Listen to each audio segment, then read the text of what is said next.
Hello and welcome to Game Master Studio, where we'll be talking tabletop role-playing games, tips and tricks that you can use to help bring your game at home up to the next level. Today we're going to be taking on old monsters with some new tricks to help you surprise your players and spice up your game a little bit. Thank you for joining us. My name is Jerry, aka Frieden. And I'm Jared, aka DMF. And today, as said, we are talking old monsters, new tricks. Now, as a DM, unfortunately, there is a limited bag of tricks that you can pull from. Eventually, your players are going to see everything, do everything, and it may start to get repetitive. So what we're talking about today is how to spice up some of that repetitive, boring stuff, how to surprise your players, give them encounters that they're going to be a little more wowed over. They're going to sit up and take notice because it's not like anything they've seen before, and it's going to break them out of the monotony, especially that comes into play at low levels, because if you're starting new characters every time you start a campaign, you generally tend to run into the same stuff over and over again. So this is just a variety of tips that you can use to spice it up, make it feel different, and make it exciting for your players again. Yeah, I mean, everyone's fought goblins more than they can probably stomach, and some people have fought kobolds more than they care to stomach, and I know a handful of people that have fought gnolls more than they care to stomach, and so on, and so on, and so on. Orcs and bugbears and hobgoblins and troglodytes and all the other low-level stuff that just every new game, like, oh, goblins again. Yeah. A pack of wolves. Generic bandits. I think the bandit mortality rate in D&D is so high that I don't know why anybody chooses it as a profession. Right, yeah, it's ridiculous. They must have good healthcare. Yeah. So the first option that you can use to spice up some of these encounters, make your players kind of feel new again, is actually just using tactics. You remember that your creatures are possibly people. They may be intelligent, especially things like orcs and hobgoblins are going to actually use some sort of military tactics. You know, a pack of wolves is going to surround and try to harry the opponent. They may retreat, withdraw, lick their wounds, heal up, and show up again in the middle of the night. There's going to be a lot of different options that you can do. And we talked about a lot of this on an earlier episode when we were talking about using monster tactics. Yeah, we have a whole episode talking about using tactics. But yeah, I mean, it's definitely a nice way to add some flavor, because not every, clan of orcs is going to necessarily fight the same. Hobgoblins, again, are a very military-based, creature. They have a strong structure, and both, they're kind of their hierarchy, and again, but their tactics. So that means that they're going to have a bag of tricks when it comes to tactics. They're not always going to just be, charge and hope that we stab them, but, harder than they stab us. Goblins have the skirmish, kind of tricks, but they don't have to always be utilizing that the same way. This group of goblins might be more of the jump out, stab you in the back, jump back into a bush. Another set of goblins might be more of a hang out in the bush and shoot you with short bows from a distance. There's a variety of ways to utilize the tactics that are in the book, written into their stat block, but also you can give them actual military or fighting tactics on top of that. Just because it's not written in the print doesn't mean that they can't say, okay, well, we're going to use this sort of, we're going to surround them and then flank them from this direction. And then we're going to, okay, this group of goblins is, maybe they were recruited and worked with some, human soldiers. They were recruited by the militia, and they've, developed some extra tactics that they normally wouldn't have. So, okay, we got lots of punji sticks pits dug all over the place, and we got some hot boiling oil at the entrance to our cave that we're going to pour on people. And, just, it doesn't have to be, I shoot you with a bow. Yeah, you were talking, had the very scary idea of having hobgoblins use a defensive feint trap. Yeah. Which would be right up their alley. Party meets a group of hobgoblins, hurts them a little bit, and the hobgoblins start trying to withdraw and run away. Your party's going to wind up being a little bloodthirsty, as they tend to wind up being. Chase after the hobgoblins, who a little ways down the road suddenly turn, lock shields into formation again, as the other hobgoblins come out of the brush on either side of the road, and now the party's surrounded. Yeah, absolutely. And that's probably a little different than the last hobgoblin encounter that they had. Because rarely should any group just like line up and we're going to fight face to face to the death. Right, yeah. So another option for spicing up your monsters and giving some new life to them, we've also done a topic on, is adjusting encounters on the fly. Now, it's really an easy way to do behind the scenes. If things start getting a little hectic, players start running rampant over your monsters, you just kind of send in an extra wave or give them some extra hit points, or, tweak them some way subtly behind the scenes that your players might not know, but just to increase the challenge. Now, you want to be careful that you're doing that to kind of bring balance to the game and to give that livelihood, and you're not doing it because I wanted these monsters to do really well, or I want to hurt them, the players. Yeah, if the players just keep, like, again, say you're throwing just some regular old goblins at your players, and you really wanted to wear the group down a lot more than you were, or that you currently are, don't just keep sending wave after wave after wave of, stronger and stronger goblin just trying to wear down the PCs. It's just going to get tedious and frustrating and aggravate everyone at the table, because you're going to get aggravated that you're not wearing them down as much as you wanted to. And they're going to get aggravated that the goblins never seem to end just because the DM wants to try to beat them up. Now I want to see like a clown car pull up and like the doors won't open, goblins just start pouring out. Yeah, so there's options you can do, and like we said, like with the tactics, we've done another episode on that. You can go listen to that, get a whole bunch of ideas on what you can do to adjust things on the fly. So let's take a look at some of the other stuff that you can do a little bit more deliberate to kind of spice up your monsters. And the first one is the very simple stat tweaks. Stat tweaks are a quick and easy way to spice up the monster. You can make something tougher by upping its AC by a point. You can make it into a big burly boss guy by giving him maximum hit points. You can give him an extra strength so he hits a little bit harder. There's a lot of little tweaks that you can do that just kind of give a little more pep to the monster and make it a little more interesting for your players to fight. Yeah, I mean, the easy thing to do for any random monster is to just jack up their hit points. Either just give them max or even give them above max. Just, throw some hit points at them, especially if you want them to last, more than a turn or two or a round or two. Other things you can do is, screw with if the monster has resistances, change those resistances or give them resistances if they don't already have them. If you want to if you're worried about balances, turn around and give them some weaknesses too, fine, whatever. And we've made this reference before, but if you want to screw with your party a little bit, or they've fought, even if their characters have never fought trolls before, all players seem to know how to throw fire and acid at trolls. Maybe this is some weird swamp troll that instead of being resistant to, instead of being weak against fire, is actually resistant to fire because they have a naturally slimy, moist skin. So you actually want to hit them with like lightning or something like that. But tweaking those resistances... Swamp troll is weak against soap and water. But screwing with those resistances a little bit, and weaknesses and different things on the stat block other than just, hit points or strength stats can keep things a little bit, keep things spiced up, keep things a little bit fresh, tweak them a little bit. It's also that kind of touches on the next thing that we're going to get into, which is reskinning. But, it doesn't even have to be, a full reskinning again. That's just a tweak to the troll stat. Like, you can still present it as a troll. You can describe it as pretty much the same, except for instead of it being your standard, your typical troll that you find, in the cave or in the forest or whatever, you just done. And they don't have to encounter them in a swamp. They just are now a quote unquote swamp troll. But play up that description, talk about how there's like water dripping off and there's very, very musky, mildewy scent from them.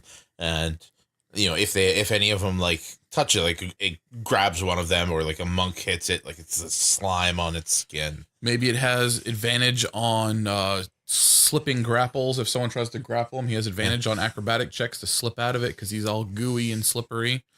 And that's a lot of flavor to that character or to that monster stat now too. Instead of it just being I mean, and don't get me wrong, trolls are cool all by themselves, but instead of it being just another troll, now we got the slippery, cool swamp troll that slips grapples, so you don't have to worry about your fighter, easily pinning it down while they chop off its head or whatever, and it's resistant to fire instead of weak against fire, and now but now it's weak against, lightning. You can also use some of the mundane things to help impart certain moods to a scene. I know I've used jack up the stats on a monster, and the players hit it for a really good hit, and it just kind of shrugs it off. Mm-hmm. Now your players are like, "Oh no, we've got a fight on our hands." Yeah. Also, if you're using tech at the table, which we've talked about a couple of times, D20 Pro has the option to show and track all the party's hit points, so the players could hit it and just see how little a percentage of that hit points it was. And then they're like, oh, this is something we need to take more seriously. Yeah, I've had a few different situations that are like, oh, it's just one of these guys, and then they hit it like, oh, this is a little bit more of a fight than I thought it was going to be. And the biggest heart attack was we went up against creatures that had temporary hit points. Yes. So we hit it and wiped out all of its temporary hit points and did a couple points of regular damage, which we saw as just a tiny sliver to its health. And we're like, oh, these guys have a ton of hit points. Yeah. Oh God, this is going to be rough. But then the next hit is like, oh, okay. I had a small heart attack there for a second. Or you could make it so you don't show the hit point, so they have no idea what's going on. They just, these things seem like they're lasting longer than they should. And that's where it comes into like, oh wow, I just crit on that thing and he didn't go down. Like, I thought these things only had 13 hit points maximum. I just hit him for 15 and he's not even flinching. You can actually go the reverse on the whole stats too, and actually, like, especially if you want to kind of make more of a set piece, and kind of maybe especially if you played like some 4th edition, or like the idea of minion monsters or monsters that are going to go down a little bit easier to like just kind of be there to help fill the ranks, so they're not able to just 100% focus on like the mini boss or the big guy that's there. So say you have, again, like, we're just going to keep using goblins, I guess. Say you have like a goblin boss, that's there, and you don't want the whole party to just go over and gang up on the goblin boss and have him go down in 2 rounds because he just got hit 5 times twice in a row. You fill it with a bunch of little goblins. Instead of giving them their normal hit points or jacking up their hit points, you can reduce their hit points, give them half hit points, maybe only give them 1 hit point, like 4th edition style, and just make them little minion monsters. So all you got to do is hit them, and then you're going to go down. It doesn't, like, even if you only give them 4 hit points, they're probably going to go down from a hit. So it doesn't really matter if they have 1 or if they have 4. And having played and enjoyed 4th edition, using minions well can make for not only a good scene, but it also gives different party members different things to do. People who can make multiple attacks or hit multiple enemies are deadly against minions, and you can use them to hold the tide. I had an encounter that was really well received that just had an endless stream of minions. They had to beat the boss, but there's always going to be minions coming in. And a couple of players were just there. They're just killing minions, holding the line. Like, you guys got to take care of this because we can't keep this up forever. Right, yeah, exactly. If you have, say again, you have like this little goblin encounter, like you have the goblin boss who's like the real encounter of the situation. We have a bunch of these goblins coming in, and maybe they're not necessarily endless, but you have just goblin waves coming after goblin wave, and basically the waves won't stop coming until you beat the boss, and then all of a sudden their morale is going to be broken, and they'll run away and leave you guys all alone. You can have, even if it was on flat open ground, which is not necessarily what I would consider an ideal, or interesting set piece. But you can have the boss in the middle of all these minions. So first they have to break through the tide of minions, which isn't hard because they all like are one-shotted, but you have to get through them all. And then you're going to want, probably a couple of the PCs just stemming back the tide. Yep. While a couple of the other ones beat on this boss. Plus you have the fun trick of the goblin boss that grabs a nearby goblin to take the hit for him, which is great. And if you have like swarm after swarm of goblins coming in, he's got an endless supply. He can only do that once per turn, I believe. I think it's a reaction. But still, he can, every turn he's going to get a free hit. We're like, oh, yep, threw this guy in front of me. Oh, thanks, Bob. Oh, thanks, Larry. Oh, thanks, Chuck. Oh, thanks, Frank. And that means the players now need to take in consideration, can we keep the little goblins away from this guy? Yeah, and they're also can we either keep the guys away from him so they can't keep absorbing hits for him, or now we have to plan our tactics to like have one throwaway hit before we start throwing the big hit. Right. We don't want the paladin wasting a giant smite just to have Bob, Larry, or Chuck absorb it and get one-shotted. They're going to get one. Chuck's got a lot of hit points. they're going to get one-shotted anyway, so we're going to want to throw some, random crap hit and then go for the giant smite or whatever attack it is. Yeah, and there's a lot you can do, tweaking up or down, and, just to make it interesting and, kind of highlight the players are the star of the show. Woo. Another huge one that we've got is reskinning. Reskinning is a wonderful tactic for the lazy GM. That's funny because that's what I was saying. Like, this is one of my favorite tactics. I use it a ton myself because it's quick and easy, and it keeps your players on their toes. You do use it all the time, so why don't reskinning? Take it away. I reskin things fairly often. One of the adventures that I ran that I probably utilized this the most was when I ran my players through the Feywild. It was in early after 5th edition was released. So I'm just looking through the monster manual and I'm like, well, there's only so much fairy stuff in here. And I want to do, and I really want, I had a newer player, not a brand new player, but a newer player that had kind of only seen the nitty gritty side of D&D because they were playing in my nitty gritty world. So I was like, well, I'm going to take them to the Feywild. I'm going to show them kind of like, the fantastical, the mystical, the fantastical, the ultra high fantasy kind of stuff, where the grass is, pinkish purple and, like there's will-o'-the-wisp just flying around and everything just seems, magical. Seems like, ultra high fantasy D&D. I need to fill this world with a bunch of monsters for them to fight. What do I do?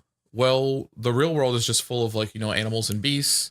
The Feywild should be full of animals and beasts. So I just went through the monster manual and grabbed some random beasts, / normal animals. Type is beasts, whatever you want to call them. But I reflavored them. Again, I was using D20 Pro, so I was looking for pictures online, and I just found like some really weird, fantastic looking pictures. And I would just take the stats, like one of them was like a rhino. And instead of it looking like a regular rhino, it was this weird green 4-legged creature that had like a flower for like a horn kind of coming off of its flowers snout. Growing out of his horn. Flowers growing out of his horn. And I called it I don't know, I just ran through some syllables together. It was like like a snarg snarger or whatever, and it was like, okay, and I just used the rhino stat block. That's all I did. It was just rhino stat block with this weird picture described as this, 4-legged green thing with these flowers growing out of its snout. I called it a Fraggle horn or something, and boom, I have a weird, fantastic creature. No one had any idea that it was supposed to be a rhino. I did the same thing for, Pack of Wolves. I did the same thing for Giant Ape. Giant Ape, yep. Owlbear. I did do an owlbear. That was one of the few things that was a monstrosity in 5th edition. But yeah, most of them were just beasts. I think one of the few actual fae that I used was I used a hag at one point. But yeah, most of it was just beasts, reskinned, gave them weirdo names, and used cool pictures and descriptions, and that was it. And no one had any idea until I told them. Yeah. I've used it in my games as well. The players hear about, there are things in the bog. And they're like, what are they? Oh, they're just crazy, weird things. And they go in and it gets described as they've got they're camouflaged and they have this predator shimmer and they've got these bone plates and these claws and all this. And they reek of death and they're fighting that. And then they're like, wow, those were really awesome. Like what, the troglodytes? They have camouflage advantage and claw attacks and the stench. Yep. I did fenwalkers as an insect swamp thing, and it was Thrycreen, except instead of the desert, they're in the swamp. Mm-hmm. And just the players are like, there's these things that we don't know what they are, and they don't know what they are, but I have the full stat blocks right there, made and balanced already for the game. Yeah, I mean, you just call it something different and describe it slightly differently. And you don't even have to come up with an original idea on the description if you don't want to. Again, with the troglodyte thing that Jerry mentioned, those descriptions he gave were just a interpretation of what was already there. Yeah. You know what I mean? You didn't have to reimagine the creature per se. Just okay, well, they have a camouflage advantage, so they have a predator shimmer because they're kind of cloaking into but that's there in their stats. You didn't even really give them anything. And it was just the bog things had a predator shimmer where actual troglodytes just have shifting colors on their skin. Right, exactly. That helps them with camouflage. Yeah. So yeah, again, just basically a reimagining. Again, you can go a little bit more overboard in different ways and come up with cool names, and you can put a lot of thought into them, and take, a monstrous race like hobgoblins, or take a regular animal like a great ape and completely like reinvent it. Again, using the same stats, or you can just use it as kind of like a throwaway thing, which I kind of did, with the Feywild. It's all depends on what you want to do.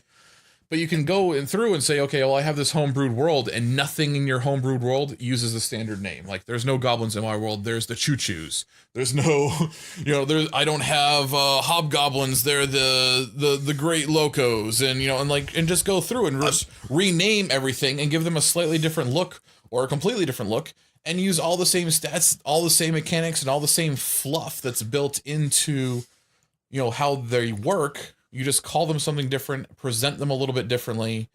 I might even go so far as to be like, okay, the orcs, these are, I'm taking the stat block for orcs, but these are raiders from the north, and they're just humans. Right. And they're just these wild, they're dressed in skins and pelts, and they've got weird, like, spiky weapons, and they're just orcs. And then from the east, is like this militaristic land, and I'm just using the stat block for hobgoblins, but flavoring them so they look like Roman legionnaires or something. Yep. And just taking the kind of inspiration for the creature and taking it back to that, appearance-wise, while keeping all the same stats.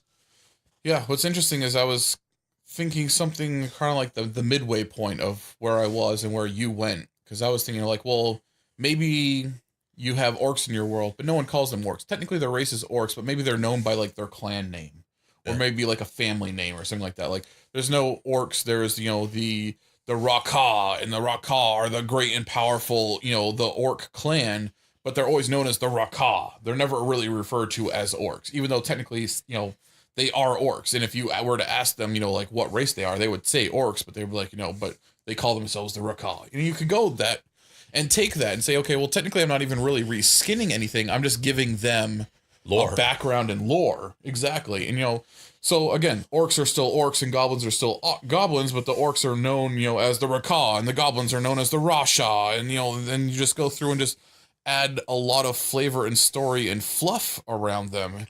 And that still gives them a flavor that you don't normally have. And it gives them a place in your world. Right. It helps give your world some synergy, some, this all makes sense. It all fits together. Yep.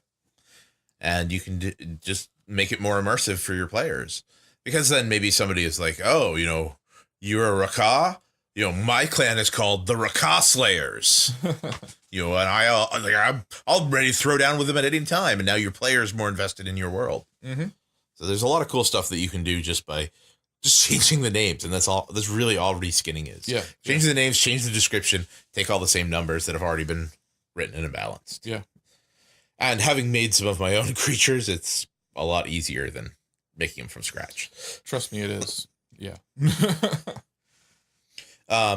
Another good option for bringing some spice to your what you thought were worn out creatures is take some time and go back and reread their information. There may be something in there you missed. There may be some cool abilities that you haven't been taking advantage of. I know early on in 5th edition, we're like, oh, goblins. Yeah, goblins are goblins. And then Jared went back and read the stat blocks, and he's like, wait, Jared, the goblins, they can disengage and hide as bonus action. Like, they should be like darting all over the place and running around and disappearing during the battle.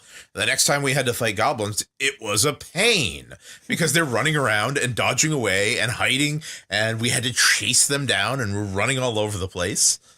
Yeah, it was kind of a counter skirmish situation. It was very fun. Yeah, there's also the other thing too is a lot of people when they go to look up a monster, they look at like the physical, what I refer to as like, what's commonly referred to as the stat block. But typically if you say stat block to me, I think like the page, you know what I mean? Yeah. But a lot of people are literally looking inside like that tan block of 5th edition, you know what I mean? What is its plus to hit? How much damage does it do? The How many actual attacks does it get? stats. They're not necessarily reading the several almost every, pretty much, I can't think of, might be a few exceptions, but almost every monster in that book has at least a couple of paragraphs written about it. in which it might have something about, it's society, it's, ecology, or, there's a bunch of different random information, and it's not 100% consistent across all the monsters. But typically, at the very least, there's some sort of kernel of nugget of inspiration that talks about like their tactics Yep. or how they might approach a fight, which could be something that you already are, do, but it might be something that you never really occurred to you, or I never took the time to actually read this stuff. And even if you're not going to use what they tell you, the rest of the information there might inspire you to use a tactic or to add some extra flavor to, the creature that you're throwing down with. Okay, well, I didn't realize that, the Kenku, okay, the Kenku, like, this is their stat block, all right, whatever, they're crow people looking things. Oh, I didn't realize that they talk only in mimicking. It's basically just like, a Polly want a cracker situation. Like, if they haven't heard it, they're not going to say it. They are capable of language. They understand, or they're capable of, processing and understanding what's said to them, but they have to parody in order to speak. I actually, when you say Kenku, I went a completely different direction, because I know that, okay, here's the Kenku, here's the stat block, and you're going to have a fight. Except Kenku don't do that. They're going to, like, hide. They're going to use their mimicry to, like, try to peel off individual players. They're either going to ambush. They don't do a stand-up fight. They're almost like a race of rogues in many ways. And if you put a block of Kenku up against a party in a, like, you're here, we're here, let's smash heads against each other until one side is dead, you're not using the creature to their full ability. Right, exactly, yeah. And again, where they only parody, but they can mimic and parody things, you could have a flock of, I would assume they're referred to as a flock of Kenku, in hiding, where the PCs don't know what they're walking into, and they're just sitting there, like, mocking and parodying and imitating a bunch of other ferocious monsters. Like, oh my god, there's a fucking pack of T-Rexes here. Get GTFO, let's get out of here. Turn around. Over here. You just all of a sudden hear a bunch of predator clicking, and you're like, they're in the trees! Get out of here! Quick, shoot the jungle. So you can get some inspiration just by sitting down and reading that. Or if they show up in fiction, you might get some ideas from that. Read a story about someone going out and fighting orcs, and maybe you get an idea on how orcs might fight differently. You can also grab inspiration from other materials and sources. Like, I actually play orcs in my game very similar to the 40k orcs, in that there are big hordes and mobs, and they're just kind of this. Orcs feel more like a rampaging force rather than like rank and file soldiers of a dark army. They're this just giant masses that come down, and you just either, like, you try to survive or you try to get out of the way. Yeah, I play them like that probably half the time, because but I mean, I don't get into a lot of the fluff in my world, but like, there's two primary origins of orcs, so even though they're biologically the same, like, there's one that kind of has like more of the orc 40k kind of thing going on, and one that's more of the fantasy standard D&D. But yeah, it's really fun to play them like that. Another thing that I don't play a lot of hobgoblins typically, but when I do run them, the thing that usually goes through my head lately, again, because I know that they're very militaristic, is like, I think of the movie 300, and I try to play them like Spartans, you know what I mean? Having that phalanx thing going on, and like working together in unison, like, spear, pff, shield, bam, Yeah. So, again, you can pull inspiration from anywhere and then just apply it to whatever monsters you want. I earlier mentioned doing the hobgoblins as like a Roman legionnaire type, which is pretty much thing. Exactly, same thing. Yep. And like the ones in the back are chucking javelins over the shield wall. And we also have the option, of course, you can just flat out just make new powers out of whole cloth and just give them extra stuff to make them different. That you don't even need to explain some of these, but you can do stuff. You can. The first option we have on the list, we have class levels. Yeah, I think wonderful. That, adding classes to creatures. I mean, obviously, I would tend to add class levels to the. I kind of like think of them as like the beastmen races, the humanoid kind of races, again, like goblins, orcs, hobgoblins, bugbears. Things that you might beg your DM to actually play as in a game. Assuming you're the player. You're not typically going to add class levels to, the Rhino, but hey, I mean, to each their own. There's no rule saying you can't. I want to see a Rhinoceros with like 3 levels of Rogue. I backstab you. Oh, you backstab me. All right, buddy, right in my spine. But yeah, if you add class levels, again, I try to, like, say you're having, I keep going to the goblins for this, episode. So like, say we're going with a goblin encounter. I probably wouldn't give class levels to the whole group of goblins, but I might have like the shaman in the mix, or give like the goblin boss like some levels of fighter or something like that. You know what I mean? But some druid levels or sorcerer levels or even wizard levels to like a shaman or whatever you want to call him, the witch doctor, or give him some kind of cool beast man sounding kind of magical, mystical kind of name. Or, again, slap some fighter levels on the big boss. So like, oh yeah, whatever, it's just a goblin boss. He's probably only got like 36 hit points and can only like attack once, whatever. Okay. Oh my God, he's taking a hit. He's hitting me multiple times. This guy hurts. This sucks. Or barbarian levels. Oh, barbarian's great. Rage. Yeah, absolutely. Monk levels could definitely be a surprise. He could be fueled by the dark arts and have paladin levels. Yeah. And maybe like his smites are necrotic instead of radiant or something. Or maybe he's made a deal with the devil and he's a warlock. And, like, oh my God, he's a warlock, Pact of the Blade or whatever. And like, he's got some spells and some zappiness and he's got a sword or something. Like, so there's lots of things you can do there. Another thing that I would recommend personally, if you're going to go that route also, is don't call him orc boss or goblin boss, or I should say, but, give them a name. If they're going to get levels and extra powers, I think they deserve a name.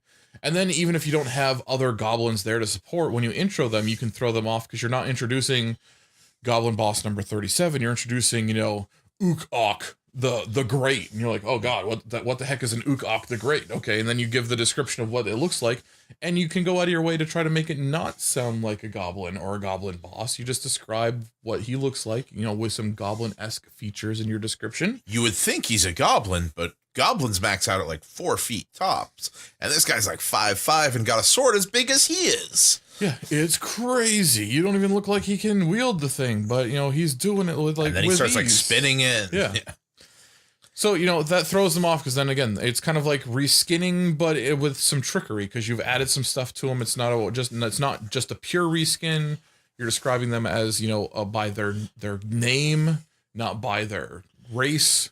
And adding class levels allows them to be a threat to a wider range of PC levels. Yes. Now, we're 5th level. We'll go take care of that goblin.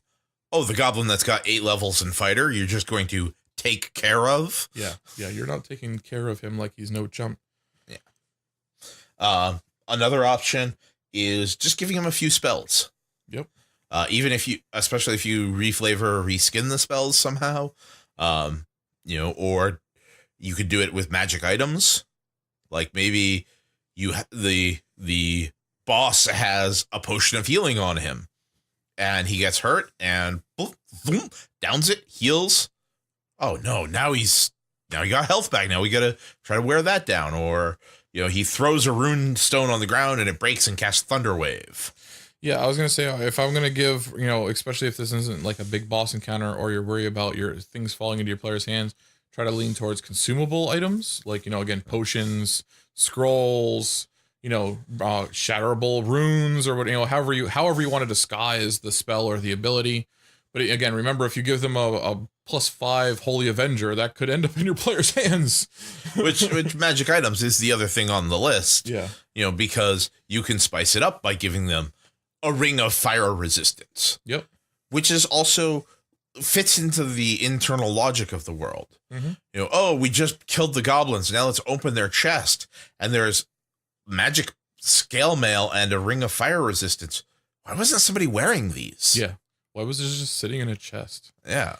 So it adds a little spice and lets your players talk about, what they've been through and what they've done. This person is wearing the magical armor that he took from this person when they killed them at this battle. And, and you can have like weapons that start to get legacies and build in that history into your world.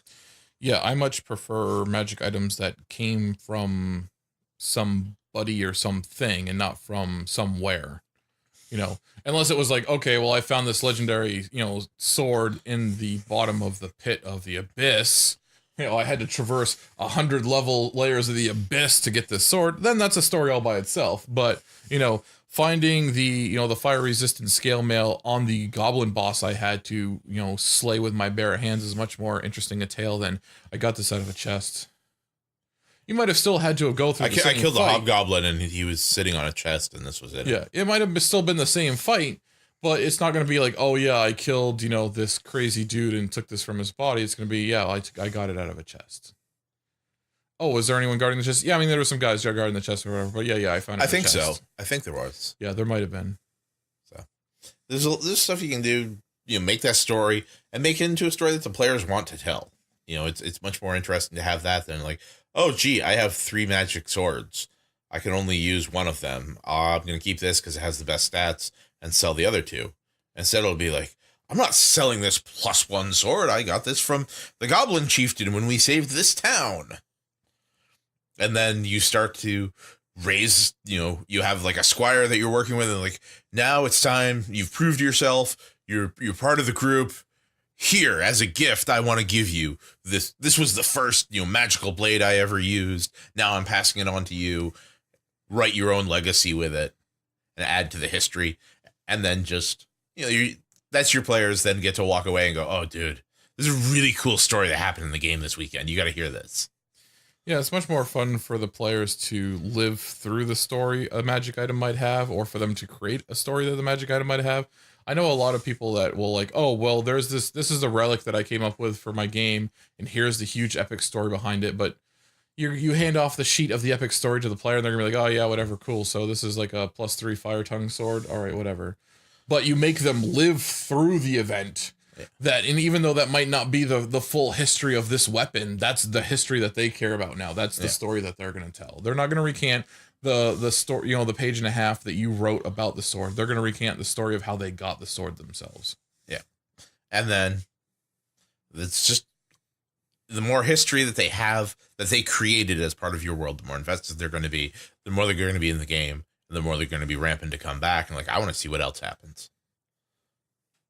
So thank you for joining us today. That was our little talk on Old Monsters, New Tricks. If you have any good commentary or good stories that you'd like to tell, feel free to hit us up, and we'll see you the next time we're in the studio.